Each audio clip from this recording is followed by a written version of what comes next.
बीते कल हुई नीति आयोग की बैठक के बाद से राजनीतिक गलियारों में बयानबाजी तेज हो गई है। दरअसल पश्चिम बंगाल की मुख्यमंत्री ममता बनर्जी नीति आयोग की बैठक के बीच से उठकर बाहर चली आई और अपना माइक बंद कर दिए जाने का दावा किया, जिसको लेकर विपक्ष सरकार पर हमलावर हो गया। साथ ही नीति आयोग पर भी सवाल उठाए, जिस पर केंद्रीय मंत्री चिराग पासवान ने पश्चिम बंगाल की सीएम ममता बनर्जी पर निशाना साधा है। जब ये विपक्ष बोलता है कि माइक बंद कर दे, उस माइक का कंट्रोल वहाँ पे बैठे किसी भी व्यक्ति के हाथ में नहीं होता है, उस व्यक्ति के खुद के हाथ में होता है। बंगाल की मुख्यमंत्री ममता बनर्जी जी एकदम से उत्तेजित होकर उस बैठक को बीच में ही छोड़कर चली गई। मुझे लगता है ये आचरण गलत है। नीति आयोग की बैठक पर बात करते हुए केंद्रीय मंत्री चिराग पासवान ने पश्चिम बंगाल की मुख्यमंत्री ममता बनर्जी के आरोपों को लेकर पलटवार किया और कहा कि ये आरोप गलत है कि नीति आयोग की बैठक में किसी का माइक बंद कर दिया गया। वहां पर माइक का कंट्रोल उस जगह बैठे इंसान का होता है, बाकी किसी का नहीं। तो ये बात बोलना झूठ है। जिस तरह से पश्चिम बंगाल की सीएम ममता बनर्जी आक्रामक तरीके से बैठक छोड़कर चली गई, मुझे लगता है कि ये व्यवहार गलत था। ऐसा लगता है जैसे ये विपक्ष की सोची समझी रणनीति थी, ध्यान अपनी ओर आकर्षित करने के लिए ये साजिश की गई थी। अगर किसी राज्य को लगता है कि उनके साथ अन्याय हुआ है, तो नीति आयोग वो मंच है जहां आप अपने उस मुद्दे को उठा सकते हैं। और क्या कुछ कहा चिराग पासवान ने, आप भी सुनिए। उस बैठक में मैं भी मौजूद था और ये सरासर गलत इल्जाम है कि किसी का माइक वहां पे बंद कर दिया गया। पहली बात तो जब ये विपक्ष बोलता है कि माइक बंद कर दे, उस माइक का कंट्रोल वहाँ पे बैठे किसी भी व्यक्ति के हाथ में नहीं होता है, उस व्यक्ति के खुद के हाथ में होता है।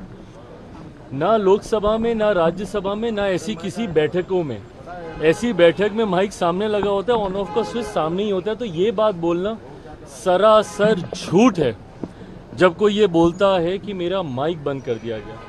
हाँ, हर मुख्यमंत्री को, क्योंकि समय की बाध्यता थी, ओपन एंडेड अगर डिस्कशन को रखा जाता तो संभवतः हफ्तों तक ये बैठक ही चलती रहती।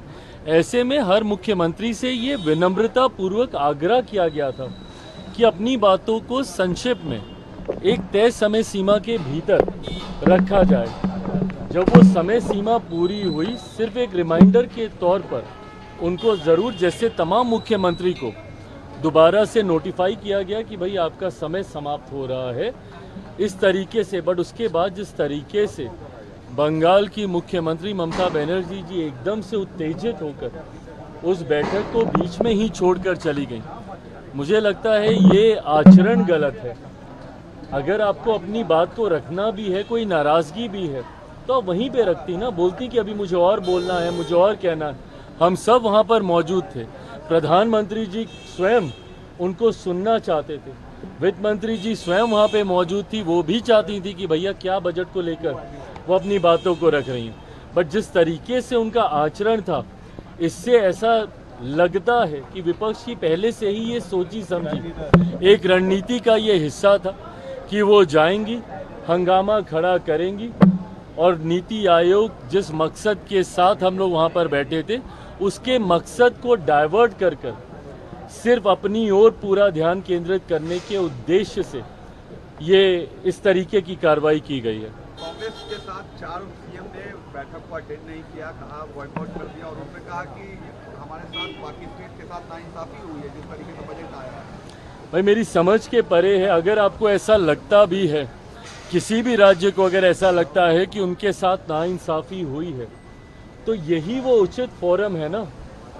नीति आयोग की बैठक ही वो मंच है जहां पर जाकर आप प्रधानमंत्री जी के समक्ष अपनी शिकायतों को आप रख सकते थे। इस मंच पर जाकर अपना ऐतराज़ आप दर्ज करा सकते थे, अपनी आपत्ति आप दर्ज करा सकते थे। और जो लोग ये बोलते हैं कि हम लोग के साथ भेदभाव हुआ, पहली बार देश में एक ऐसा बजट एक लंबे समय के बाद देखने को मिला जिसने पिछले 10 सालों में देश की मजबूत होती अर्थव्यवस्था का लाभ जनता को पहुंचाने का काम किया। इसमें जहां प्रमुखता से देश के गरीबों का जिक्र किया गया, अन्नदाता का जिक्र किया गया, नारी शक्ति का जिक्र किया गया, युवा शक्ति का इसमें जिक्र किया गया। ये ऐसे सेक्टर्स हैं जिसमें प्रमुखता से उनको लाभ पहुंचाने के लिए योजनाओं की और राशि की घोषणा की गई। जो राज्य कहते हैं कि उनके साथ अनदेखी हुई, क्या उनके राज्य में गरीब नहीं है? क्या उनके राज्य में महिलाएं नहीं हैं? क्या उनके राज्य में किसान नहीं हैं? क्या उनके राज्य में गरीब वर्ग से आने वाले युवा हो, महिलाएं हो, किसान हो, क्या ये लोग नहीं हैं? तो सिर्फ राजनीतिक हंगामा करने के लिए, और मैं दावे के साथ कहता हूँ कि भाई ये लोग पिछले बजट भी निकाल कर दिखाएं कि किस किस राज्य को कितना कितना आवंटन किया गया है जब सरकार कांग्रेस के नेतृत्व में चल रही थी। यूपीए की सरकार हो या उसके पहले की सरकार हो, कितने राज्यों का जिक्र किया गया। और मुझे ताज्जुब तो सबसे ज्यादा राजद और कांग्रेस पर होता है। क्या राजद को खुशी नहीं होनी चाहिए कि भैया बिहार को एक बड़ी राशि आवंटित की गई है, इंफ्रास्ट्रक्चर डेवलपमेंट को लेकर हो, यहाँ पर सड़क को लेकर हो, पुल के निर्माण को लेकर हो। बिहार की सबसे बड़ी समस्या बाढ़, जिसका जिक्र हमेशा मैंने बिहार फर्स्ट, बिहारी फर्स्ट के माध्यम से मैंने किया, उस बाढ़ को लेकर लगभग 11,000 करोड़ की राशि अलग से आवंटित की जाती है। ऊर्जा को लेकर अलग से राशि आवंटित की जाती है। इंफ्रास्ट्रक्चर को लेकर राज्य में अलग से राशि आवंटित की जाती है। तो भैया अगर बिहार जैसा राज्य, जिसके लिए लंबे समय से हम लोग भी मांग करते थे भैया कि बिहार को विशेष राज्य का दर्जा मिलना चाहिए, बट स्पेशल कैटेगरी स्टेटस जब तक नहीं मिलता है, ये मांग भी हम लोग की थी कि बिहार को एक स्पेशल पैकेज मिलना चाहिए। आज मैं धन्यवाद करूंगा माननीय वित्त मंत्री जी का, और विशेष तौर पर मैं धन्यवाद करूंगा मेरे प्रधानमंत्री आदरणीय नरेंद्र मोदी जी का। मैं अपनी तरफ से, अपनी पार्टी लोक जनशक्ति पार्टी रामविलास की तरफ से प्रधानमंत्री जी और वित्त मंत्री जी का धन्यवाद करूंगा कि एक लंबे समय से जो बिहार और बिहारियों की मांग थी, उस मांग को सुना गया है, उस मांग को पूरा किया गया है। अगर इस पर भी अगर राजद और कांग्रेस को अगर ऐतराज है, तो ये वही लोग हैं जो कतई बिहार का विकास नहीं चाहते हैं। गौरतलब है कि बीते कल पीएम नरेंद्र मोदी की अध्यक्षता में नीति आयोग की बैठक की गई, जिसमें तमाम नेता शामिल हुए। इस मीटिंग में विपक्ष से सीएम ममता बनर्जी भी मौजूद रहीं, लेकिन ममता बनर्जी बैठक से भड़कते हुए बाहर निकल आईं। बाहर निकलने के बाद ममता बनर्जी ने माइक बंद कर देने का आरोप लगाया, जिस पर चिराग पासवान ने जवाब दिया है।